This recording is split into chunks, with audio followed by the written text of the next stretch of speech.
are on the way to states in need. Democrats beat back a challenge by Republicans trying to throw out the impeachment trial of former President Donald Trump. I'm Deborah Alfarone at the U.S. Capitol with what comes next.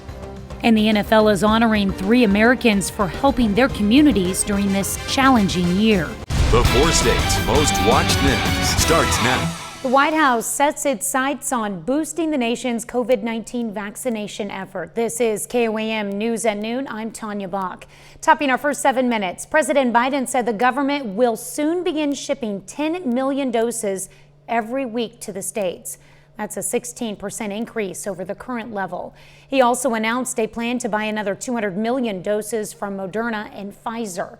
Those additional vaccines should arrive by midsummer. Well, the competition to secure doses of COVID vaccines is already creating conflict overseas. 2 major vaccine producers in Britain and Europe are warning of delivery delays to countries across the continent. The European Union is threatening to stop companies from exporting any orders until their own needs have been met. South Africa's president accuses rich nations of bulk buying vaccines and hoarding them to the detriment of poor countries.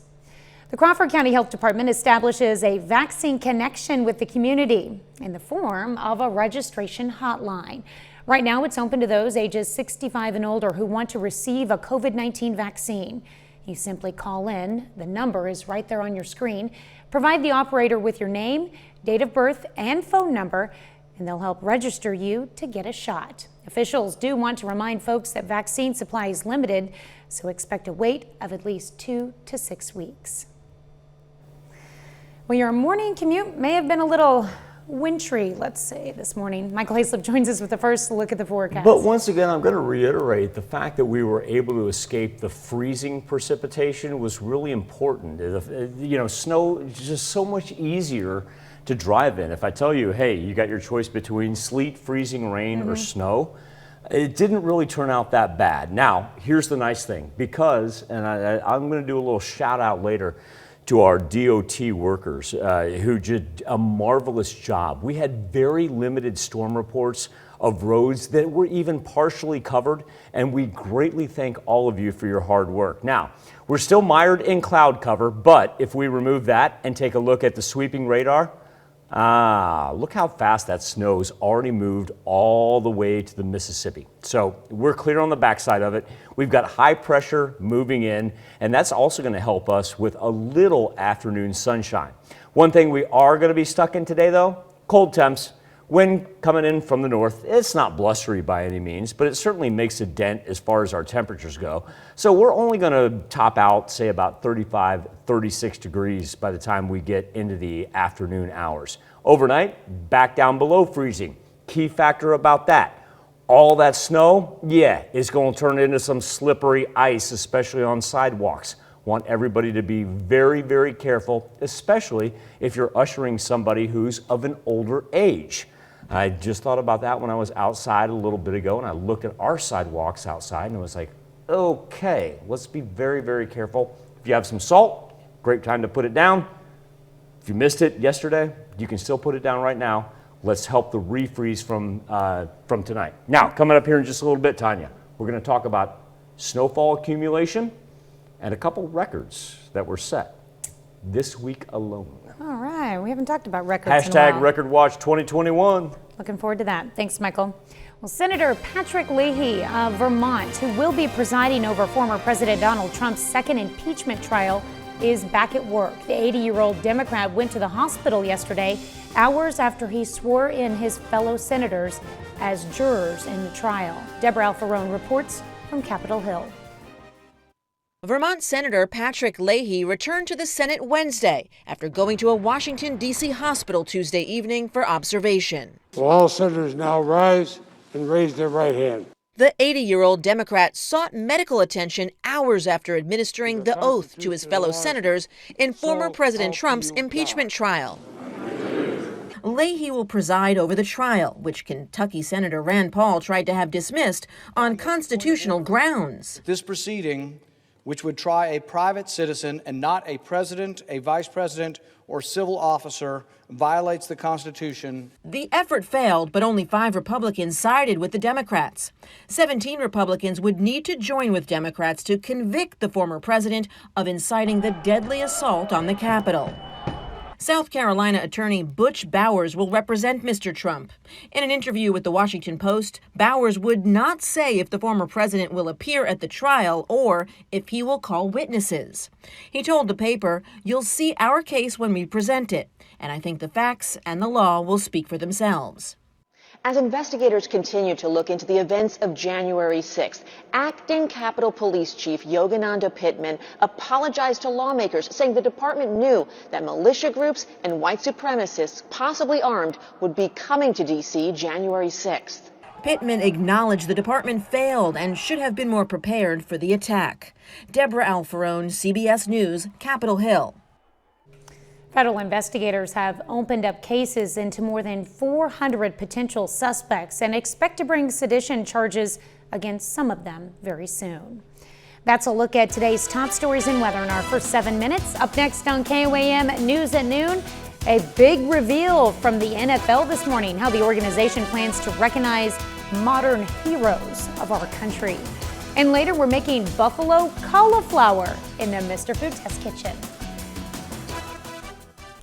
The NFL is honoring 3 Americans for helping their communities during this challenging year. A nurse, manager, educator, and a veteran will be honorary captains at Super Bowl 55 next weekend in Tampa. They spoke with Manuel Bojorquez ahead of the big game. President Bush, would you please toss a coin? It's an honor and appreciation reserved for some of America's modern heroes. Reverend Dr. King, you do the honors. I'm still very surprised. I'm probably going to be at the Super Bowl like this is not happening. Tremaine Davis, Susie Dorner, and James Martin all met for the first time on this Zoom call. And in less than 2 weeks, the 3 will be on the field in Tampa, honored for their dedication to community during the pandemic. I'm still waiting for the psych. Yes. I'm still waiting for the psych. At a time when so many are feeling isolated, Marine Corps veteran James Martin has kept his focus on staying connected. Martin, a father of 3, is streaming high school sports in his Pittsburgh, Pennsylvania suburb free to the community. She needs a reason to smile. Connecting fellow veterans through gaming as part of the Wounded Warrior Project, and opening his home to neighborhood kids facing domestic issues. You know, hats off to my wife, knowing full and well that that was going to cost our grocery bill astonishingly. My daughter switched out her bedroom to give the boys the bigger room. Our laundry machine has not stopped. But if it's not for the village, how else do we grow? My dad kept on saying, is it April 1st today? Is this April Fool's Day? And I'm like, no, Dad, this is real.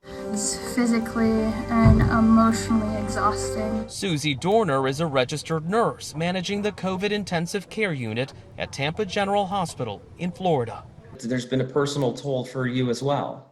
During the pandemic, I lost both my grandmothers, and I was unable to be there with them as they passed away. One of my grandmothers, she was actually a nurse in World War II, and she would always tell me stories about what it was like to be a nurse caring for our soldiers. She was a very big inspiration in my life.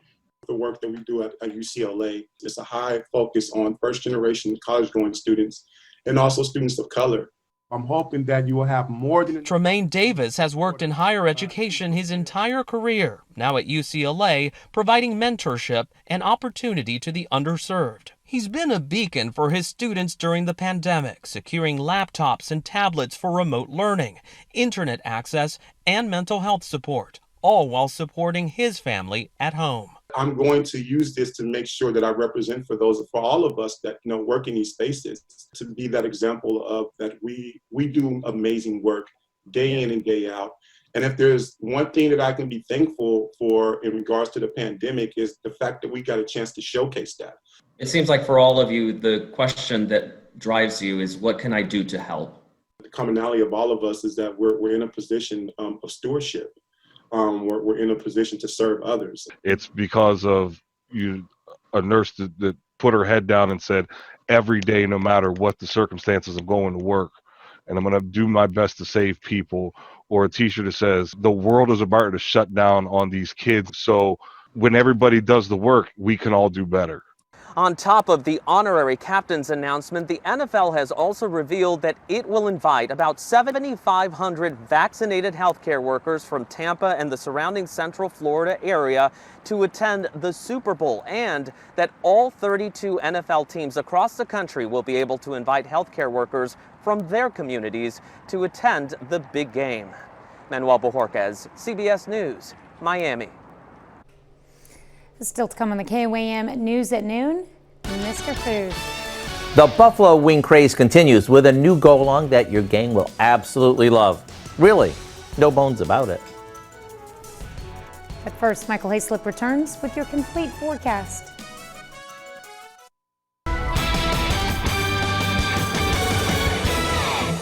Let's talk a little snow on this Wednesday, because this is very deceiving right here. When you see that 7/100th of an inch of precipitation, you're going to say, wait a second, I've got 1 to 2 inches, maybe 3 inches outside of my front doorstep. It goes back to that snow equivalent of water that the National Weather Service uses. And so when we talk about snow depth, and that's exactly what this is, it's kind of a changing aspect throughout the course of a day. So we're still seeing, at one point in time, we saw 3 to 3.5 inches on the eastern portion of southwest Missouri as far as snow depth goes. And trust me, it's about poster boards and rulers and changing it out. It's not worth going over. But here's where we are at 12:15. We still got snow depth in excess, easily about 1.5 to 2 inches. And then we're starting to lighten up there on the western side of southeast Kansas. But here's the interesting thing. We can't set any records, even with when we get into that 3 to 3.5 inch portion of southwest Missouri, because back in 1979, Joplin Regional Airport recorded 7 inches of snow on January the 27th. Still locked in with heavy cloud cover, starting to clear off. Got that high pressure system moving in from the west right there. And the winter weather advisories, they expired for us at 9 a.m. Now they're going to move all the way to the mid-Atlantic. So it gives you an idea of what this system's going to do is still take that straight west to east movement as it goes through on the opposite side of the Mississippi. Freeman Hill System sky camera. I tell you what, snow made for a beautiful morning though. It's going to stick around. Temperature only 30 degrees, feeling like 21 right now. A whole bunch of 30 to 31s on the board. And Tanya and I were talking about it earlier. Important thing about staying right at, if not below the freezing point this morning, meant less freezing rain. Snow much easier to drive through. National perspective, this system sits right in the middle of the trough. Everything's really broken up. Remember, yesterday we were talking about 110 million people in a winter weather warning, watch, advisory in some form or fashion. Everything really from the Rockies done. Now we do have a little atmospheric river.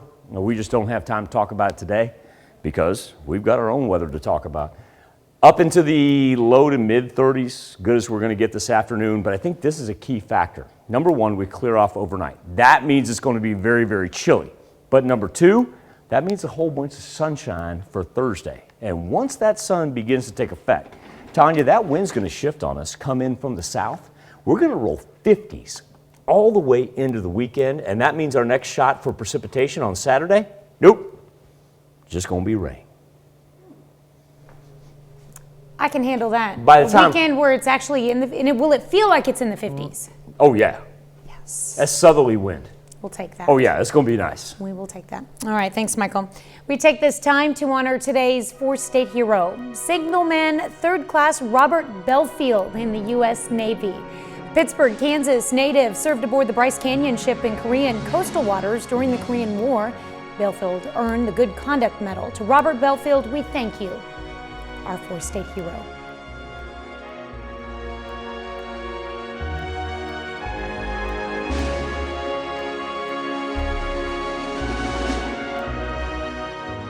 You can buffalo just about anything, even cauliflower. And today, Howard shows us how to make a kickin' take on a veggie favorite in the Mr. Food Test Kitchen. A few months ago, I was having lunch at the original birthplace of buffalo wings, the Anchor Bar in Buffalo. While I was eating, I was thinking not only how popular these spicy wings are, but how much we love anything cooked with the taste of buffalo wings. Everything from soups to dips, even side dishes. To make this one, all we do is toss a head of cauliflower that we cut into florets with some oil and a little salt and pepper. Once that's mixed, onto a baking sheet it goes, and we'll bake it off until the edges start to get crispy. Don't be afraid to let them sort of caramelize, because that's what gives these a ton of flavor. While that cooks, we'll whip up a sauce to coat these with, which is the same sauce that Teresa and Frank whipped up in their Anchor Bar kitchen some years ago. Once the cauliflower is done, all we do is toss it with the buffalo sauce. Then onto a platter they go, topped with some crumbled blue cheese, and we have the taste of buffalo wings in a side dish that is second to none. You gotta go online and get the recipe for what we call buffalo cauliflower, so you can be armed with a new go-along that your gang will go along with. I'm Howard in the Mr. Food Test Kitchen, where today we're looking for a classic way for you to say, ooh, it's so good. You can find this recipe along with a lot more good food from the Mr. Food Test Kitchen online. Just go to our website at KOAMnewsnow.com. Here's a look at our 4 state market prices.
We're done with our snow for the day, and really from everybody I've been talking to, including our own Dow Quick, telling me that roads, they're clear, they may be wet. So I want everybody to know they may freeze over tonight, but special shout out to our road crews and everything that they did for us this morning, as we'll be back out into the 50s by tomorrow. Now, over to Dow with a look at what's coming up tonight at 5. Well, the pandemic sank sales at movie theaters. We learn about new funding that should help keep many of those businesses afloat. Plus, NEO A&M College receives a grant that will allow its music program to expand to bigger audiences. And it's Walter Wednesday at Advanced Family Medicine. We're going to meet the team member bringing smiles to staff and patients. Hope you join us for those stories, a lot more. It's coming up on KOAM News at 5. All right, thank you, Dow. Thanks for joining us for KOAM News at Noon. We'll see you right back here at 5 o'clock.